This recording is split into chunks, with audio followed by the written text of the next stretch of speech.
Channel asina mayambu taramna oksari ngasi mayamgidamakta yamna nungairaba 2011 gi movie ama puduna laksari. Movie asigi mamingna Man in Half. Hairiba movie asi sensitive oiba sin khara yawuna maram oiraga sahi taranipan gi makhada leiba mioi singnadi movie asi yengbidanaba channel asigi maikaidagi ningsingzari. Movie asina yamna phajaba message ama piri madudi karigumba aigi punsina mingonda lalurabadi aigi punsidasu asoiba haibadi madugi mahi adu suksoi soidana phangi haibadu film asina mayek lan utli. Movie asi kari kamdawuno haibadu explanation asidagi mayam punna khangminarasi. Movie asi haurakpada aikhoina Andrew kauba nupa amana streetta lakpa ubigani. Mahaki nupina Alice kawi. Movie asina aikhoida hena mayek lan uhali madudi Andrew hairiba nupa asi yamna chamjaba magi nupida wakhal lan uba ngamdaba oidaba ngangdaba yamna nungsi chanana leijaba couple amani. Mabanina yamna fajaraba restaurant ama run tawduna hingnabagi lambi oirami. Makoinasu machanupa sakna angang ama yuklami. Maramdi makoina luhonglaba matung makoi fana kuina angang yauramdi. Masidagi Alice amasung Andrina asengba macha fangdana leibadu makoida yamna thawai nuwaijaramdi. Luhonglubagi meaning leitabugumna makoigi thamoida faurammi. Masina maram oiduna makoi angang yaunabigidamakta sexual intercourse hena toina leirammi. Laibak thibadi makoina phana kanna hotnarabasu angang yauba haibududi oiramdi. Nakan amoromdana Andrina lambida lakpada mahaki machanupagi birthday gidamakta gifts kaya ama puduna laklami. Tasengbadi mahaki makubok asi taxi driver ni maram asina mahakpu okpa lakya haina mangonda khanghalami. Adubu Andrina lakpadadi mahaki makubok adu ngairamdi. Andrina ngaihak ngairamlaga makhongna oina chatpa hauki. Mahaki makubok adu taxi driver oibata nattana nupida yamna interest leiba ahal amasu oirami. Mahakna yum pankiba si chahi 36 suri. Mahagi nupigasu yamna nungaina leirami. Adubu mana nupi leisabisinga koiba langbadi toklamde. Mana thenglibagi maramsu mana company da thabak tawbi nupi ama mana thinba chatlubadagi thenglaklibani. Maram asina mahaki makubokna mahakpu matam chana okpa ngamkhidabani. Kona thangda makhoi ani thengnaduna car aduda laklami. Andrina su magi makubokna tawriba thabak singadu loina khangki. Adubu mana kana amatada hairamde. Makubok aduna hai kanagumba amana thabak thengna laklabadi mahaki tonganba thabak ama leirabani. Maduna chin thiba tabani haina. Makubokna su makatana hairami. Makoina thengibadu kana amatada khanganingde maram masina makoina oidaba ngangba tabani haina. Andrina khungki hoi aina atai amatada haidokloi adubu masina aibu oidaba ngangba mioi amadi oihalakanu haina. Makoina adumna wari sanaduna lakpana makoigi mayumda yauki. Andrina giftsing aduga mayumda changlakhi. Adubu Alice na thengna lakpagi sauningladuna magi nupada karimata kaudana sauningna changkhirami. Somdana Radhavna magi nupida oidaba ngangduna hairami. Mana thenglaklibadu mana lambida lakpada foreigner nupi ama thengnarami. Mahaki lambi mangduna leibaduda nungaimandabadagi mana mateng pangpiramani haina. Radhavna suhai foreigner adugi masak mataw yamna phajabi mahaki mamanabi ama lehawi haina. Radhavki nupina magi nupagi khutta chuduna leiribadu karigino haina hanglami. Radhavna oidaba ngangduna khungki makoina pool sanarakpagi chubani haina. Mana adumna ngangbaduda Andrew adu wa ngangpham khangdaduna Radhavda munna yengduna leirami. Radhavna su pool sanaba adu Andrew su yawi haina hairami. Alice na pau adu tabada yamna ngakladuna Andrewda munna yengduna leirami. Andrew na su haifam topam khanglamde. Adubu Radhavki nupinadi magi nupa ase pool sanabagi habit leibana Andrewga sanaba chatlamgani haina thajarami. Maram asina makoina thenglaklibadu pool sanabamda chatlubadagi thenglakpani haina Alice tamlami. Tasengbadi Radhavki nupina thajarami madudi hairibasing adu phagi oirambasu yai haina. Adubu magi nupana pool sanabamdagi kari pamiba haibududi Martha nasu khanglamde. Masigi matungda birthday gi program pangthuklami. Radaf amadi magi nupiga nungsinana tominaba du Andrenasu magi roomdagi urami. Andre wakal amaga loinana bathroomda leiriba mahaki nupi Alice ki nakta laktuna wari pumba tamlami. Alice nadi masini nuksiba hairise hairami. Alice nasu makoigi angang leinabagi apamba du Andre da fongtokpaga loinana makoi sexual intercourse tauki. No ngalabada Radaf ka Andre ga sum laklami. Andre na makwang na aduna mahakna purakliba pochai adu thamlaga leptuna leibaduda Radaf na faganba para oibana noknarami. Andre nasu magi machanupina angang leibadagi hena pamba pot amata leitre haibadu mahaki makuboktasu hairami. Andre na hanglami karamna luhongba chahi 53 matungda mahaki nupiga harauna nungaina intercourse leiba ngambano haina. Mikup aduda Radaf na nupi khara lamjen chelakpaduda point tauraga hai makoini khallaga wakhanda sagatpa haiba amatare. Magi wadu tarba matung club ta chatnaba Andre na hotnarami. Mana chatninglibadu magi makubokna nupigi maramda wari kaya sabano oirami. Amaromdana Andre gi sexual life da yamna asoiba leirami. Magi restaurant su sexual activity amata leitabana restaurant adu mutharakpa haibudu oirami. Magi boring chuba punsi adu ngaihaktang oirabasu nungainaba haina makubokna chakanba club aduda pool sanaba chatlami. Andre na pool sanabam adu yaurabada Radaf su laklami. Radaf na Andre da yamna masak matau pajabi sarla kaubi nupi amada gifts ama pirami. Radaf nasu Andre da sarla adu introduce taurami. Radaf amadi Andre na famduna wari sanarami. Radaf na haiki magi hanuraba nungaitraba punsi asi mafam asigi nupising asina nungahelibani haina. Masigi matung Radaf na point taudun hai asida leiriba noi laubi nupi asina nangbudi pelhanba ngamgani haina. Magi wadu tabada Andre su matau tamduna magi sexual life da apienba leitabadu mafam asidagi apienba soidana phangani haina wakal sagatlami. Luribadi magi nupida karamna mana woidaba ngangadagi haibasini maramdi magi punsida mahaki nupida woidaba amatta ngangdri. Hiramasigi matangda mahaki makubokda Andre na hanglami matau karamna woidaba ngangadagi haina adubu mahaki makubokna hairami. Woidaba ngangba sina mahaki nupi nungaibada natana nangi punsisu nungaigadabani haina. Radaf na Andre da mahakna haiba wasing adu tau haibaga loinana sarlaga pool sanahanki. Makoina sum sanabada sarlagi sexy oiba matawadu ubada Andre adu mahaki nupi Alice adu kaukirami. Marak thatna yengbiribasingda karigumba amatang niningsingjari asigumlaba phatraba lisat asi aikoina chatpa phatte haibadu takningaigidamagta film asi semjarakpani.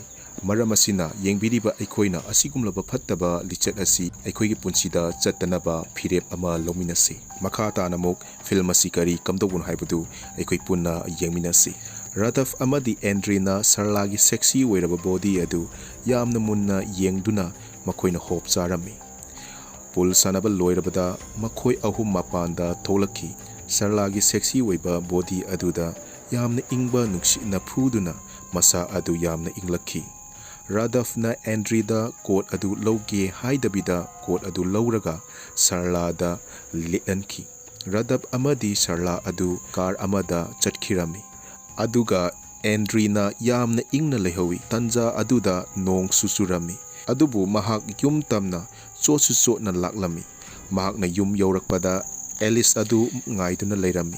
Andre na fi kanghanduna leiringaida Alice na mahak adu pregnant oiba ngamdre haina hairami. Masigi matungda mahakna sumaka taduna hai hospital da chattuna tanabadasu magidi problem amata leite haina. Maram asina Andre gi problem weramba yai haina. Nonga labada makoi ani hospital da chatninglami maramdi Andre gi problem la haibadu makoina mayek sengna khanglami. Hospital yaurabada Doctor aduna Andre gi sperm adu test toksi hairami. Asumna container amaga loinana Andre room amada changki. Mahana room aduda changbada mangonda sexual feeling amata faukidi. Maram asina mangonda yamna awaba ama faurami maramdi karam tawna sperm adu lawgadage haina. Mangonda wakhal ama laktuna mahakna poolda sanabada ukiba Sarlagi sexy oiba body adu maki wakhalda sagalami. Mana adumna wakhal sagatuna laiba adu matam yamna kuina changlami. Hospital su thong lonbigi matam haibadu yauraklami. Maramasina Alice na kuimale khanduna room adugi thong adu yairakpada magi sagalamba Sarlagi wakhal adu pungkai kaiki. Masidagi Andrina container ahangbadu Alice da piramlaga chatki. Mahaki nupisu matam kuina changkhraga container aduda karimata yauramdabududa yamna ngakpa haibadu oiki. Mathangi numitta Andre maki restaurant da mi amata laklamde. Mahakna sounding laduna restaurant adu close tauge taurami. Tanja aduda khanghodana Sarla adu magi restaurant da laklami. Andre adu yamna sounding labasu Sarla adu ubada sauba phakirami. Sarla na yamna sexy oiba maongda hai. Magi coat adu thinba lakpani. Luribadi mana kauduna mahaki roomda thanamle haina. Maramasina maga loinana magi roomda chatlusi haina. Sarla na karigidamakta magi roomda chatninglibano haibadu Andre nasu gyan tarami. Andre cook adu mayumda hankhinaba hairami. Masigi matung Andre adu magi nupida karamna oidaba ngangani khanduna ngaihak warami. Mikup kharagi matungda Sarlagi matung induna maga tuminaki. Andre mahak haksangi oiba apenba Sarladagi phangki. Adubu Sarlagi roommate sing adu lay haibadudi man hana khanglamde. Mana khanglaglaba kanda hatu room adu thaduklaga mayumda lakhi. Andre na iruzafamda leiringaida Alice na magi coat adu hanaga manadaba manam ama namlakhi. Maduda mana chingnaba amaga loinana check taurubada nupigi penti ama mahaki coat adugi pocketa yauduna leirambadu mahakna thengnakhi. Alice na yamna soundingna Andre da khongrong masa adu kanagino haina hanglami. Andre senfam leitabana asengba wari adu mangonda loina tamki. Mahakna sumakha tana haiki thabak khudimak asi Radhafna thoonbani haina. Pau adu mahakki mama Martha dasu tamki. Martha magi nupa adu yumdagi tantokki. Mana manaba nungsinai chaktaminai haibaduni. Andre na Radhav ki blanket pibirami. Radhav na Andre da yamna sauninglami adubu mi yamna singba mi ama oibana maram oiraga Radhav na yamna ingna tapna mangonda hairaki. Mana nupi 186 tuminaraki. Nong mata makhoi adu mioi amata na phagide haina.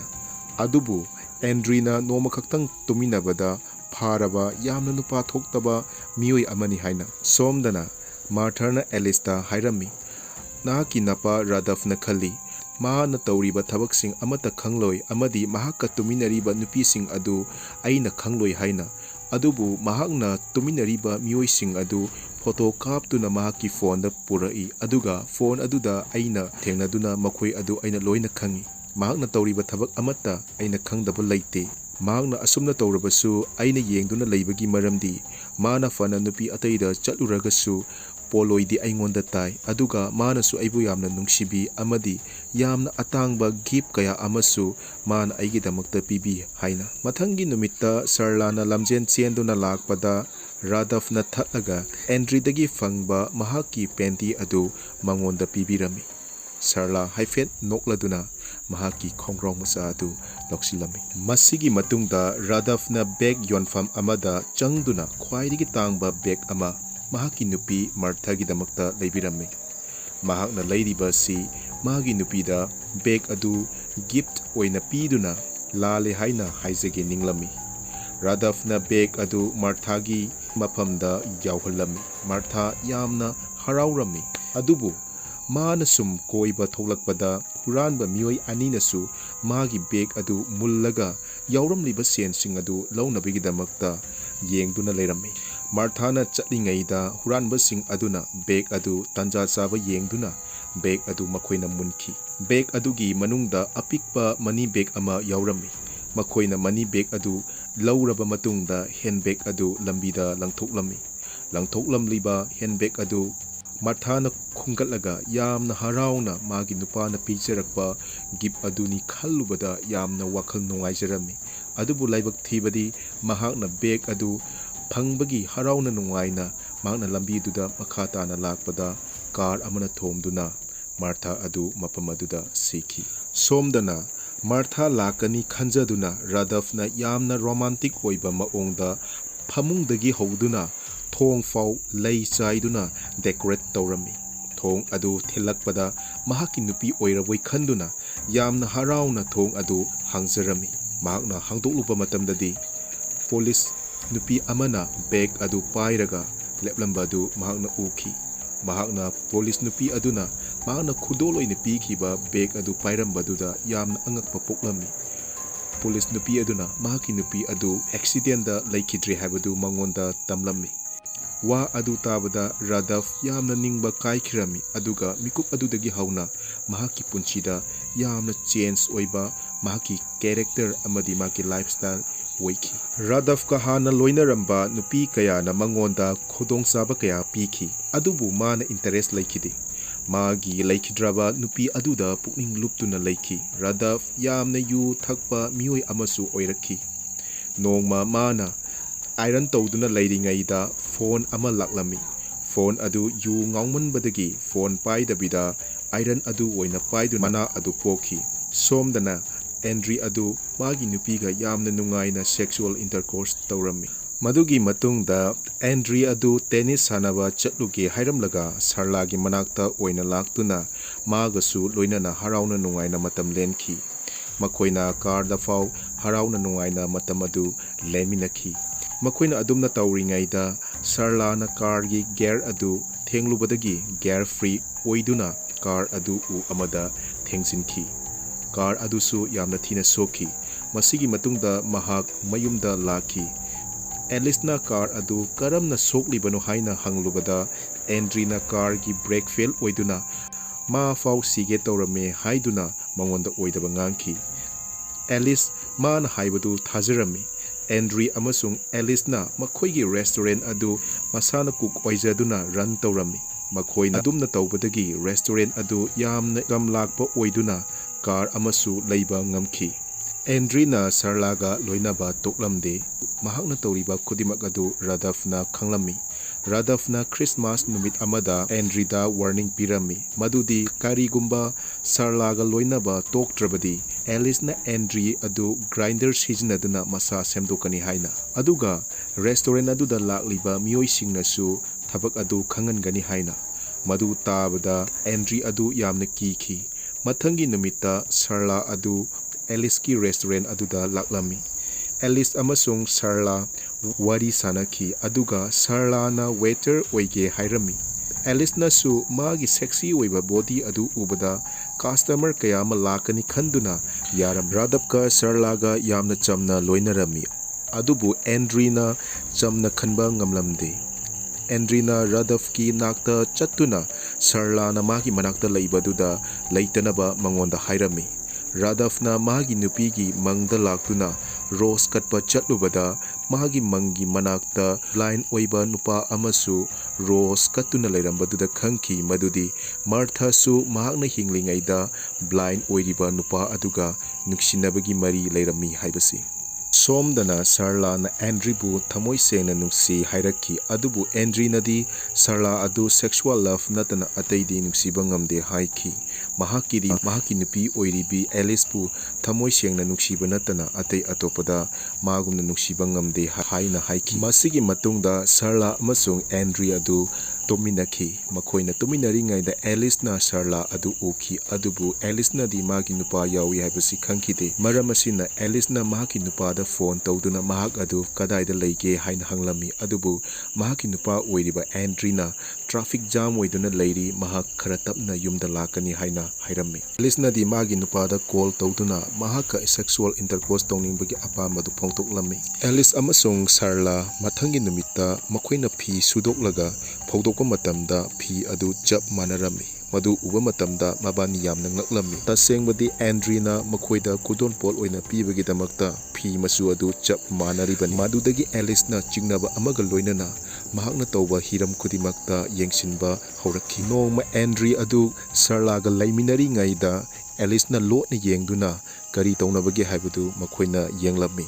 ꯑꯦꯂꯤꯁꯅ ꯑꯗꯨꯝꯅ ꯇꯨꯃꯤꯟꯅ ꯌꯦꯡꯂꯤꯉꯩꯗ waiter ꯑꯃꯅ ꯃꯉꯣꯟꯗ ꯀꯣꯟꯁꯤꯜꯂꯛꯀꯤ ꯇꯧꯔꯛꯈꯤ꯫ ꯃꯁꯤꯗꯒꯤ ꯑꯩꯈꯣꯏꯅ ꯈꯪꯕ ꯉꯝꯈꯤ ꯃꯗꯨꯗꯤ ꯑꯦꯂꯤꯁꯁꯨ ꯃꯍꯥꯛꯀꯤ ꯅꯨꯄꯥ ꯈꯪꯗꯅ ꯑꯇꯣꯞꯄ ꯅꯨꯄꯥꯒ ꯁꯦꯛꯁꯨꯋꯦꯜ ꯂꯚ ꯂꯩ ꯍꯥꯏꯕꯁꯤ꯫ ꯑꯦꯟꯗ꯭ꯔꯤꯅ ꯀꯣꯜ ꯇꯧꯗꯨꯅ ꯁꯔꯂꯥꯗ ꯍꯣꯇꯦꯜ ꯑꯃꯗ ꯎꯅꯁꯤ ꯍꯥꯏꯔꯝꯃꯤ꯫ ꯃꯈꯣꯏꯅ ꯍꯥꯏꯅꯕ ꯑꯗꯨ ꯑꯦꯂꯤꯁꯅꯁꯨ ꯇꯥꯍꯧꯗꯨꯅ ꯃꯈꯣꯏꯅ ꯆꯠꯂꯤꯕ ꯍꯣꯇꯦꯜ ꯑꯗꯨꯗ ꯏꯟꯅꯔꯛꯈꯤ꯫ ꯑꯦꯟꯗ꯭ꯔꯤꯅ ꯁꯔꯂꯥꯗ ꯃꯈꯣꯏꯅ ꯂꯩꯅꯔꯤꯕ ꯃꯔꯤ ꯑꯗꯨ ꯃꯤꯀꯨꯞ ꯑꯗꯨꯗꯒꯤ ꯂꯩꯅꯔꯨꯒꯨꯝꯁꯤ ꯍꯥꯏꯅ ꯍꯥꯏꯔꯝꯃꯤ꯫ ꯁꯔꯂꯥ ꯃꯃꯤꯠꯇꯒꯤ ꯄꯤꯔꯥꯡ ꯁꯤꯟꯊꯔꯝꯃꯤ, ꯑꯗꯨꯕꯨ ꯇꯥꯟꯖꯥ ꯑꯗꯨꯗ ꯑꯦꯂꯤꯁ ꯆꯪꯂꯛꯈꯤ꯫ ꯃꯍꯥꯛꯅ ꯆꯪꯂꯛꯄꯗꯨ ꯎꯕꯗ ꯑꯦꯟꯗ꯭ꯔꯤ ꯑꯗꯨ ꯇꯦꯕꯜꯒꯤ ꯃꯈꯥꯗ ꯂꯣꯠꯇꯨꯅ ꯋꯦꯇꯔꯁꯤꯡ ꯂꯥꯛꯄꯗꯨꯗ ꯆꯦꯟꯊꯣꯛꯈꯤꯔꯝꯃꯤ꯫ ꯃꯍꯥꯛꯅ ꯆꯦꯟꯊꯣꯛꯄꯗ ꯔꯥꯗꯐ ꯑꯃꯨꯛ ꯊꯦꯡꯅꯗꯨꯅ ꯔꯥꯗꯐꯇ ꯃꯇꯦꯡ ꯄꯥꯡꯕꯤꯌꯨ ꯍꯥꯏꯔꯝꯃꯤ꯫ ꯔꯥꯗꯐꯅ ꯑꯦꯂꯤꯁ ꯑꯃꯁꯨꯡ ꯁꯔꯂꯥꯅ ꯐꯝꯂꯤꯕ ꯃꯐꯝ ꯑꯗꯨꯗ ꯆꯪꯂꯛꯇꯨꯅ ꯁꯔꯂꯥ ꯑꯗꯨ ꯃꯍꯥꯛꯀ ꯂꯩꯃꯤꯟꯅꯔꯒꯦ ꯍꯥꯏꯅ ꯃꯁꯥꯅ ꯌꯥꯖꯔꯝꯃꯤ꯫ ꯁꯔꯂꯥ ꯑꯗꯨ ꯄ꯭ꯔꯦꯒꯅꯦꯟ ꯑꯣꯏꯔꯦ ꯍꯥꯏꯕꯗꯨ ꯔꯥꯗꯐꯅ ꯈꯪꯂꯛꯈꯤ ꯑꯃꯗꯤ ꯑꯦꯂꯤꯁꯁꯨ ꯄ꯭ꯔꯦꯒꯅꯦꯟ ꯑꯣꯏꯔꯦ ꯍꯥꯏꯕꯗꯨ ꯑꯦꯟꯗ꯭ꯔꯤꯅ ꯈꯪꯂꯛꯈꯤ꯫ ꯑꯁꯨꯝꯅ ꯃꯈꯣꯏ ꯄꯥꯟꯈꯤ, ꯑꯗꯨꯕꯨ ꯑꯦꯂꯤꯁꯅ ꯑꯦꯟꯗ꯭ꯔꯤꯒ ꯁꯔꯂꯥꯒ ꯃꯔꯤ ꯂꯩꯅꯈꯤ ꯍꯥꯏꯕꯁꯤꯗꯤ